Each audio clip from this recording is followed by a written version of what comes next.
विद्यार्थियों, आपके आपके सिलेबस में जो है वो संस्कृत प्रबोधिनी में कुछ श्लोक भी लगे हुए हैं, ठीक है बच्चों। और उसमें ऐसा बोलते हैं कि भाई पाठ्यक्रम से जो है वो या क्वेश्चन पेपर में वो श्लोक ना आया हो या आपकी बुक में ना हो, तो अलग से आपको श्लोक जो है 6 नंबर का आता है और उसको आपको पेपर पे लिखना पड़ता है। एक तो ये 6 नंबर का मैं श्लोक बताने जा रही हूँ। दूसरा जो तुलसीदास मैंने आपको कराया है, तुलसीदास में बच्चों एक चीज मैं तुलसीदास में बच्चों एक चीज मैं बताना चाह रही थी कि ये जो कवित्त है लगा हुआ है, यह है, देखिए एक बारी, यह इसकी पहचान कैसे करें। यह वार्णिक छंद होता है, इसको हम कवित्त भी कह सकते हैं और इसको हम वार्णिक छंद भी कह सकते हैं, इसको मनहरण भी कह सकते हैं, ठीक है। तीनों ही नामों को एक साथ हम जो है कवित्त कहते हैं। इसको कवित्त भी कह सकते हैं, इसको वार्णिक छंद भी कह सकते हैं, इसको मनहरण भी कह सकते हैं। कवित्त के प्रत्येक चरण मतलब प्रत्येक लाइन में 31 वर्ण होते हैं, यानी 15-16 जो है पहले 16वें फिर 15वें वर्ण पर यति रहती है, विराम रहता है। और प्रत्येक चरण का अंतिम वर्ण जो है, जो अक्षर होता है, वो गुरु होता है। दूसरा मैं सेवैया के बारे में बताना चाहती हूँ कि सेवैया की क्या पहचान है। क्योंकि सेवैया एक वार्णिक छंद है, इसको वार्णिक छंद भी कह सकते हैं, इसलिए सेवैया छंद के कई भेद होते हैं। ये भेद गुणों के संयोजन के आधार पर बनते हैं। इनमें सबसे प्रसिद्ध मंग मंग मत गैद सवैया है। मत गए सवैया है, इसे मालती सवैया भी कहते हैं। और सेवैया में प्रत्येक चरण में 22 और 26 वर्ण होते हैं, ठीक है। यहाँ प्रस्तुत तुलसी का जो सेवैया है कई भेदों को मिलाकर बना है। ये तो मैं आपको जो तुलसीदास की जो कविता करा रही थी कवितावली, उससे संबंधित मैंने आपको बता दिया कि सेवैया की पहचान कैसी है और कवित की पहचान कैसी है। सेवैया जो आप कृष्णा देखते हो, श्री कृष्णा देखते हो ना, तो श्री कृष्णा में जो रविंद्र जैन ने जिस प्रकार से गाया हुआ है, उसी प्रकार से जो है सेवैया का गायन किया जाता है। जैसे धूत का हो अवधूत का हो, रजपूत का हो जुलाबा का हो, तो इस तरह से इसको गायन की पद्धति से गाया जाता है, ठीक है। तो आपको समझ में आ गया होगा, ऐसी मैं आशा करती हूँ सेवैया और कवित। तो वैसे तो ये पेपर में नहीं पूछा, लेकिन आपको पहचान होनी चाहिए आगे क्लास के लिए। जब बड़ी क्लास में जाओगे तो इस तरह से संबंधित उससे प्रश्न पूछे जाते हैं और जीके का भी प्रश्न बनता है। अब देखो बच्चों, जो ये संस्कृत प्रबोधिनी क्लास 12 है, ये तो इस किताब के श्लोक नहीं है, ये अलग से श्लोक हैं और ऐसे पेपर में जो है आएगा आपको। तो आपको अपने श्लोक याद रखना है, उसका अर्थ सहित लिखना है, तो भी आप पेपर में लिख पाओगे। अश्वस्य, इसको लर्न कर लेना बच्चों। अश्वस्य भूषणम वेगो मदम सयाद गज भूषणम है, चातुर्यम भूषणम नारिया उद्योगो नर भूषणम। देखो इसको, इसके पहले शब्द को इसको लिख लिख के याद करना है, तभी याद हो पाएगा। देखो, अश्वस्य भूषणम यानी घोड़े का क्या आभूषण होता है, घोड़े का क्या भूषण होता है, आभूषण होता है ना, शोभा। घोड़े की जो शोभा होती है, उसकी जो वेग होता है, तेजी से चलता है वो, वेगो मदम, उसके वेग, उसकी जो उसकी स्पीड होती है, उससे पहचाना जाता है घोड़ा। सयाद गजभूषणम, और जो हाथी की जो शोभा होती है वो किससे होती है बच्चों, उसकी मस्त चाल होती है, मदमस्त चाल होती है ना। हाँ, हाथी की जो चाल होती है मदमस्त होती है, वो किसी की परवाह किए बिना अपनी ही चाल में चलता जाता है। चातुर्यम भूषणम नारिया, और नारी का क्या भूषण है, नारी का क्या चीज की शोभा है, विभिन्न कार्यों में दक्षता। वो नारी को कैसा होना चाहिए, हर कार्य में निपुण होना चाहिए, उसको घर गृहस्थी के कार्यों में निपुण होना चाहिए, उसको सिलाई कढ़ाई भी आनी चाहिए, है ना। उसको सिलाई कढ़ाई के साथ साथ वो अपने बच्चों को पढ़ा भी सके, कि क्या पढ़ के बच्चों को रीडिंग कराए, है लिखाई कराए, और वो अच्छी भोजन भी उसको बनाना आना चाहिए। तो सर्व इसको बोलते हैं कि विभिन्न कार्यों में दक्षता, है ना। और अगर वो इसको कहते हैं विभिन्न कार्यों में, कोई घर की सजावट का सामान भी बना दे, है ना, कपड़े की सुंदर डिजाइनिंग भी कर दे, कढ़ाई भी कर दे, तो ये उसकी जो है, ये उसकी शोभा होती है नारी की, ठीक है।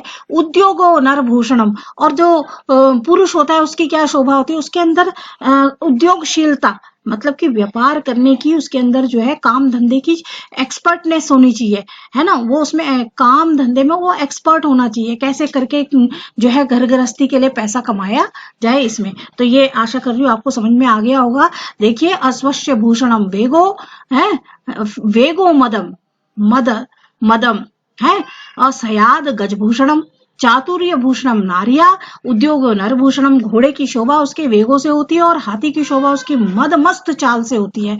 नारियों की शोभा उनके विभिन्न कार्यों में दक्षता के कारण, और पुरुषों की शोभा किससे होती है? वो उद्योगशीलता यानी कि व्यापार में उन्नति, व्यापार में उद्योगशीलता के कारण होती है। उनको पैसे कमाने का तरीका पता होना चाहिए, है ना। अब देखिए आगे देखें, यथा वेकेन चक्रेण न रथस्य गति भवेत, एव परुष्कारेण बिना देवम न सिद्ध्यति। आगे देखिए बच्चों, इसका भी अर्थ देखें आप।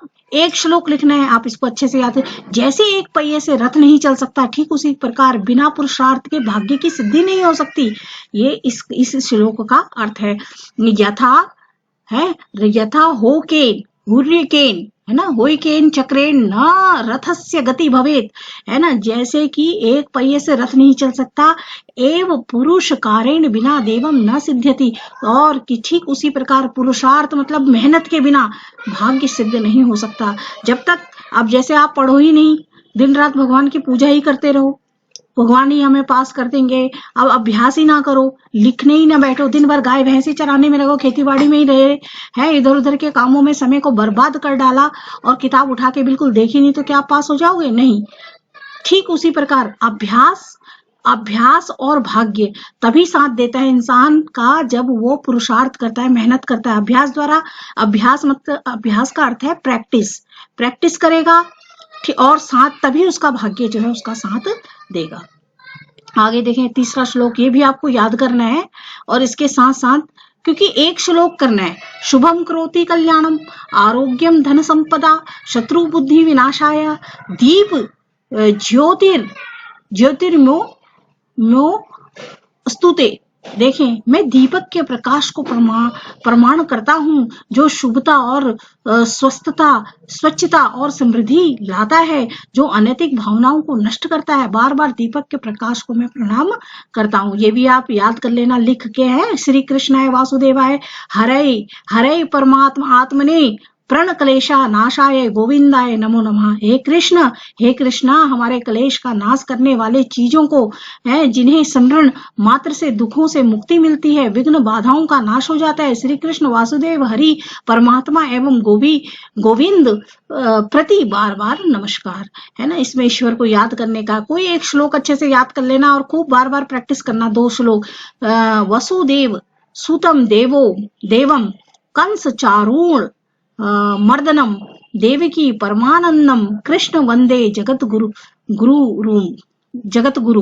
देखें, मैं वासुदेव पुत्र वे देवकी के परमानंद, कंस और चारूण जैसे दैत्यों का वध करने वाले समस्त संसार के गुरु भगवान कृष्ण को वंदन करता हूँ।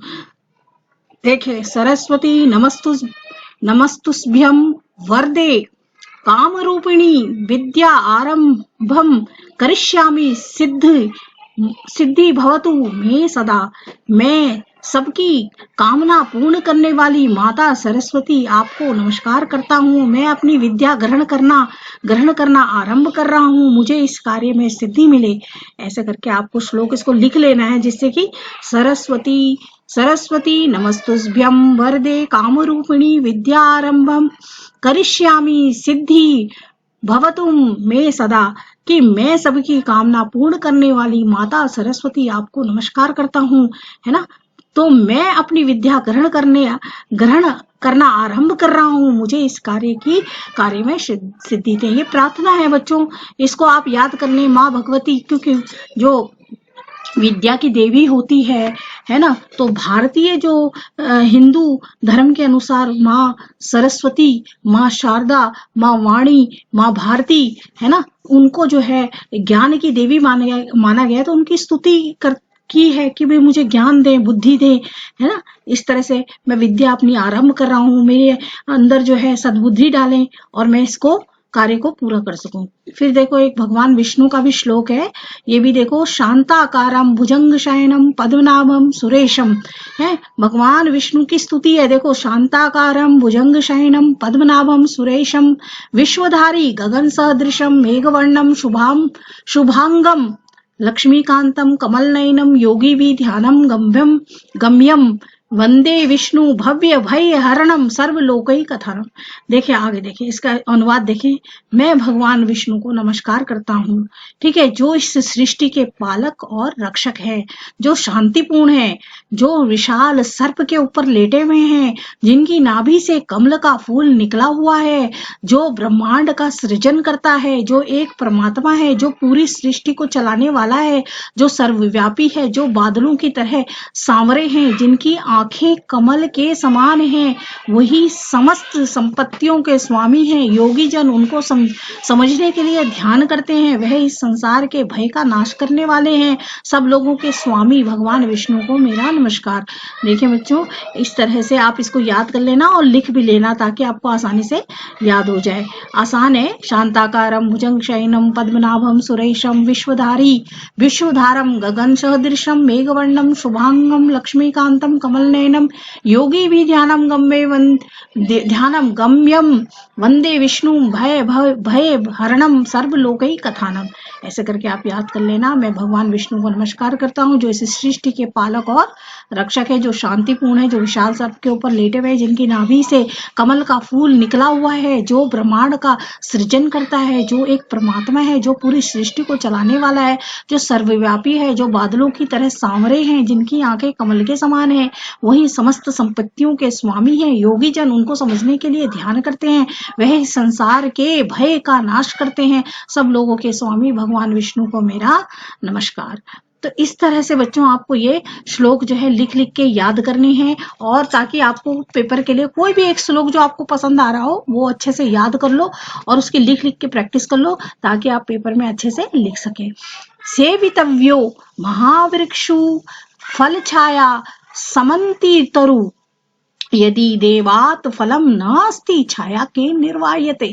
देखिए, एक विशाल वृक्ष की सेवा करनी चाहिए क्योंकि वह फल और छाया से युक्त होता है। यदि किसी दुर्भाग्य से फल नहीं देता तो उसकी छाया को कोई नहीं रोक सकता। तो वृक्ष को हमेशा लगाना चाहिए, है ना। उसे हमेशा जो है वृक्षों को लगाना चाहिए। क्यों लगाना चाहिए? क्योंकि वो हमें छाया अवश्य प्रदान करता है। प्रियम वाक्यम प्रादेनेन सर्वे तुष्टियन्ति जनन्तवः तस्मात् तस्वै वक्तव्यम वचने का दरिद्रता। प्रिय वाक्य बोलने से सभी जीव संतुष्ट हो जाते हैं, अतः प्रिय वचन ही बोलने चाहिए। ऐसे वचन बोलने में कंजूसी कैसी? हमें किसी को गाली नहीं देनी चाहिए, आराम से प्यार से बात करनी चाहिए, है ना कि और अच्छे शब्दों का प्रयोग करना चाहिए, ठीक है।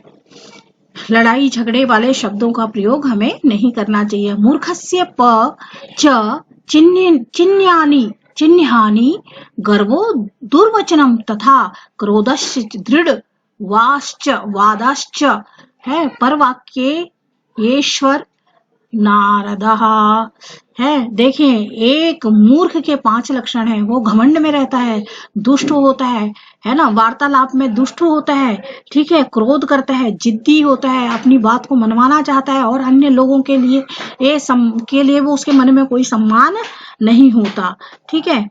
देखें,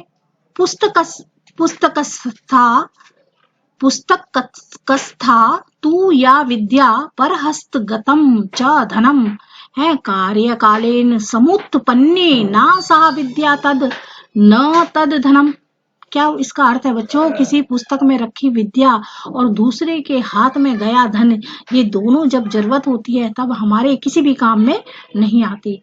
देख, यानी कि पुस्तक में रखी विद्या, ये अगर आप उसको याद नहीं करते, आप उसको पढ़ते नहीं हो तो किस काम की? और दूसरे के हाथ में गया धन, और आपके पास पैसा है, आपने किसी और को दे दिया, है ना, तो वो जरूरत के समय जो है ये दोनों हमारे किसी काम नहीं आती। तो आशा कर रही हूँ आपको ये श्लोक समझ में आ रहे होंगे और आप इसको मतलब कि एक श्लोक जो है, दो श्लोक जो आपको आसान से लग रहे हैं उनको याद कर लीजिएगा बेटा, और खूब अच्छे से इसको लिख लिख के प्रैक्टिस कर लेना ताकि आप इसमें मतलब अच्छे से इसका एक्सप्लेन कर सको, है ना, और पेपर में आपके जो है 6 नंबर आ जाए, है। चाहे ये सरस्वती वाला कर लो, सरस्वती नमस्तुभ्यं वरदे काम रूपिणी विद्यारंभ करिष्यामि सिद्ध फर भवतु मे सदा। हे सबकी कामना पूर्ण करने वाली माता सरस्वती, आपको नमस्कार करता हूँ, मैं अपनी विद्या ग्रहण करना आरंभ कर रहा हूँ, मुझे इस कार्य में सिद्धि मिले। चाहे ये वाला कर लो, चाहे ये कर लो, वसुदेव सुतम देवम च कंस चारूढ़ मर्दनम देवकी परमानंदम कृष्ण वंदे जगत गुरु। देखो, मैं वसुदेव पुत्र देवकी के परमानंद कंस और चारून जैसे दैत्यों का वध करने वाला समस्त संसार के गुरु भगवान कृष्ण को वंदन करता हूँ। चाहे आप इसको याद कर लो। आशा कर रही हूँ आपको समझ में आ गया होगा, और आप पेपर के लिए इसमें से कोई भी श्लोक जो आपको समझ अच्छे से आ रहा है ना, आप याद कर लेंगे और लिख के प्रैक्टिस कर लेंगे। 2 श्लोक भी कर लोगे तो आपको अच्छे से याद हो जाएगा। मैं सरस्वती दत्त, अगर आपको ये वीडियो अच्छी लगे तो आप इसको लाइक और सब्सक्राइब करें। सरस्वती दत्त नाम से ही चैनल है, इसको लाइक भी करें, सब्सक्राइब भी करें, ताकि आपको नेक्स्ट वीडियो मिल सके। इसी के साथ मैं अपने शब्दों को विराम देती हूँ और आशा करती हूँ आपसे, आप खूब अच्छे से बार बार अभ्यास करके खूब अच्छे से पढ़ाई में संलग्न, खूब मेहनत कर रहे होंगे, खूब जुटे हुए होंगे, पढ़ाई में खूब अच्छे से जुटे हुए होंगे। देखो बच्चों, त्योहार तो आते जाते रहते हैं, ठीक है, आप जो है मेन जो है आपका जो काम है उस पर फोकस करें, ठीक है। पर त्योहार आते जाएंगे, सब चीज पहले जैसा हो जाएगा, लेकिन पेपर दोबारा नहीं आ पाएगा, आपका पूरा साल जा सकता है। इसलिए मैं आपको एक तरह से चेतावनी दे रही हूँ कि ये आपके पास टाइम है अभी, खूब अच्छे से आप लिख के इसको प्रैक्टिस कर ले। 2 श्लोक कोई भी याद कर ले अपने मनपसंद के, ये किताब से संबंधित नहीं है, ये आपको कंठस्थ करने हैं और लिखने हैं कॉपी में, ठीक है बच्चों। और ये मैं अपने शब्दों को विराम देती हूँ। आशा कर रही हूँ आप खूब अच्छे से मेहनत कर रहे होंगे और करेंगे, और कुछ पाने के लिए कुछ खोना पड़ता है, ये बात हमेशा याद रखें। आप सोचें कि मैं मौज मस्ती इस समय कर लूं, तो वो जो है संभव नहीं है, आपको मेहनत करनी पड़ेगी, सीरियस होना पड़ेगा, ठीक है। तो कुछ पाने के लिए कुछ नहीं, मैं तो कहती हूँ बहुत कुछ खोना पड़ता है, ठीक है। धन्यवाद। जय हिंद, जय भारत।